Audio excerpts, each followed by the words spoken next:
Welcome to Prabhas veggie world. എല്ലാവർക്കും സുഖല്ലേ? അപ്പൊ ഇന്ന് ഞാൻ വന്നത് ഒരു അടിപൊളി റെസിപ്പി ആയിട്ട് തന്നെയാണ് കേട്ടോ.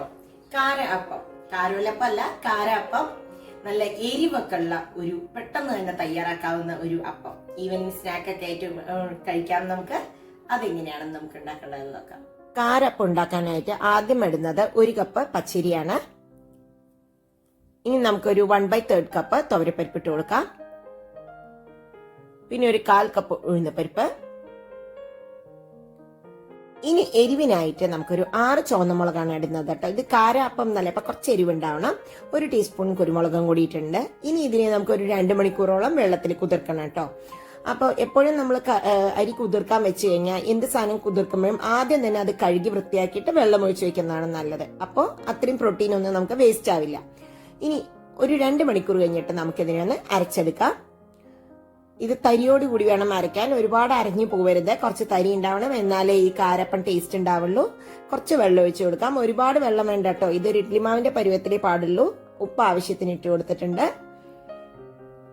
ഇപ്പൊ ഇത് അരച്ചെടുത്തിട്ടുണ്ട്.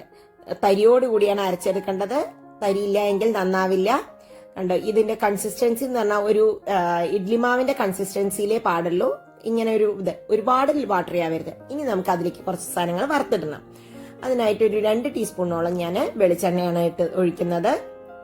വെളിച്ചെണ്ണയിൽ വറുത്തിടുമ്പോൾ നല്ലൊരു ഫ്ലേവർ കിട്ടും. അതിലേക്ക് കടുക് പൊട്ടിക്കാം. കടുക് ഒന്ന് നല്ലവണ്ണം പൊട്ടിക്കഴിഞ്ഞിട്ട് ബാക്കി ഇൻഗ്രീഡിയൻസ് ഇടാം.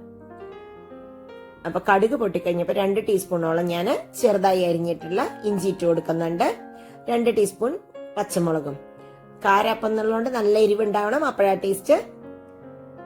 ഇനി കുറച്ച് കറിവേപ്പിന്റെ ഇലയും കൂടി ഞാൻ കട്ട് ചെയ്തതാണ് കേട്ടോ, പീസ് ചെയ്തിട്ടുണ്ട്, ചോപ്പ് ചെയ്തിട്ട്. ഇനി ഒരു 1/2 കപ്പ് ചുവന്ന ഉള്ളി, ചെറിയ ഉള്ളിയാണ് ഇടുന്നത്. ചെറിയ ഉള്ളിക്ക് നല്ലൊരു ഫ്ലേവർ ആണ് നമ്മുടെ ഈ കാരപ്പത്തിന്. അപ്പൊ ഇത് നന്നായി ഒന്ന് നമുക്ക് സോട്ട് ചെയ്യാം. ഗോൾഡൻ കളർ ഒന്നും ആവണമെന്നില്ല. ഉപ്പ് ലേശം കൂടി ഇട്ട് കൊടുത്തിട്ടുണ്ട്. ഉള്ളി വേഗം സോട്ടാവാൻ നല്ലത് ഉപ്പിട്ട് കൊടുത്തു കഴിഞ്ഞാൽ പെട്ടെന്ന് സോട്ടാവും. അപ്പൊ ആയിട്ടുണ്ട് കേട്ടോ. ഇനി ഒരു 1/2 കപ്പ് ഞാൻ തേങ്ങ ചിരകിയതും കൂടി ഇടുന്നുണ്ട്. തേങ്ങ ഒരുപാട് ചൂടാവേണ്ട ആവശ്യമില്ല, ജസ്റ്റ് ഈ ഉള്ളിയുടെ കൂടെ കിടന്നൊന്ന് മൂത്താൽ മതി കേട്ടോ. അപ്പൊ നല്ലൊരു ഫ്ലേവർ കിട്ടും ഉള്ളിയുടെ കൂടെ ആകുമ്പോൾ. കുറച്ചും കൂടി ഞാൻ വെളിച്ചെണ്ണയും കൂടി ഒഴിച്ചു കൊടുക്കുന്നുണ്ട് കേട്ടോ, ജസ്റ്റ് ഒന്ന് ഈ തേങ്ങ ഒന്ന് ചൂടാവാൻ വേണ്ടിയിട്ട്. ഒരുപാട് ചൂടാവണ്ട. ഇത് രണ്ടും കൂടി നല്ലൊരു ഫ്ലേവർ വരുന്നുണ്ട്. നമുക്കിത് ഓഫ് ചെയ്തിട്ട് ആ മാവിലേക്ക് ചേർക്കാം. അപ്പൊ ഞാനിനി ഇതിലേക്ക് ആ മാവിലേക്ക് ഇടുന്നുണ്ട്. അപ്പൊ ഇതും കൂടി ആകുമ്പോഴേക്കും നല്ല ഫ്ലേവർ ആണ്. നിങ്ങൾ നവരാത്രിക്ക് പ്രസാദമായി ഉണ്ടാക്കുകയാണെങ്കിൽ ഇതിൽ ഉള്ളി ഇടരുത് കേട്ടോ. ഇനി 1 ടീസ്പൂൺ ഞാൻ ജീരകം കൂടി ഇട്ട് കൊടുത്തിട്ടുണ്ട്. അപ്പൊ ഇത് നല്ലവണ്ണം ഇതിനെ ഒന്ന് നമുക്ക് മിക്സ് ചെയ്തെടുക്കാം. ഉപ്പ് വേണമെങ്കിൽ ആഡ് ചെയ്യാം നമുക്ക്. കുറച്ച് എരിവൊക്കെ ഉണ്ടെങ്കിലേ ഇതൊരു ടേസ്റ്റ് ഉണ്ടാവുള്ളൂ. അപ്പൊ കണ്ടോ, ഇതിന്റെ കൺസിസ്റ്റൻസി ഇങ്ങനെയാണ്. അപ്പൊ നല്ല ചൂടായ എണ്ണയിലേക്ക് നമുക്കിത് ഇട്ട് കൊടുക്കാം. ഇനി ഇത് ഓരോ കയ്യിലായിട്ടാണ് ഒഴിച്ചു കൊടുക്കുന്നത് കേട്ടോ. എന്റെ ചെറിയ പാത്രം ആയതുകൊണ്ട് എനിക്കൊരു 3 എണ്ണമൊക്കെ ഞാൻ ഉണ്ടാക്കുന്നുള്ളൂ. ഇങ്ങനെ ഒഴിച്ചു കൊടുക്കേണ്ടതുകൊണ്ടാണ് കുറച്ച് കട്ടിയിൽ തന്നെ മാവ് വേണമെന്ന് പറയുന്നത്. പിന്നെ ഇത് ഇപ്പോഴും മീഡിയം ഫ്ലെയിമിലേ കുക്ക് ചെയ്യാൻ പാടുള്ളൂ, ഇല്ല എങ്കിൽ ഉള്ളു വേവില്ല. അപ്പൊ നമുക്ക് മറിച്ചിടാക്കണ്ടോ, ചെറുതായിട്ടൊക്കെ അങ്ങനെ പൊന്തി വരുന്നുണ്ട്. കുറച്ച് സമയമെടുത്ത് മീഡിയം ഫ്ലെയിമിൽ തന്നെ കുക്ക് ചെയ്യുക. അപ്പൊ നല്ലവണ്ണം ഉള്ളൊക്കെ കുക്കാവും, ഇല്ല എങ്കിൽ പുറമേ മാത്രമേ കുക്കാവുള്ളൂ കേട്ടോ. അപ്പൊ ഇത് നല്ല ടേസ്റ്റ് ആണ്. ഇതൊരു പുറത്ത് നല്ല ക്രിസ്പിനെസ് ഉണ്ടാവും, ഉള്ളു നല്ല സോഫ്റ്റുമായിരിക്കും നമ്മുടെ ഈ കാരപ്പം. കുട്ടികൾക്കൊക്കെ നല്ലവണ്ണം ഇഷ്ടമാവും. നിറയെ പൾസസ് ഒക്കെ ഉണ്ട്. നല്ലൊരു ഡിഫറെന്റ് ആയിട്ടുള്ള ഒരു സ്നാക്ക് തന്നെയാണ് കേട്ടോ. ഈവനിങ് സ്നാക്ക് ആയിട്ടൊക്കെ ഉപയോഗിക്കാം നിങ്ങൾക്ക്. ഇതായിട്ടുണ്ട്, ഞാനിത് വാങ്ങിയെടുക്കുന്നുണ്ട്. ഇതുപോലെ മറ്റുള്ളത് ഉണ്ടാക്കിയെടുക്കാം.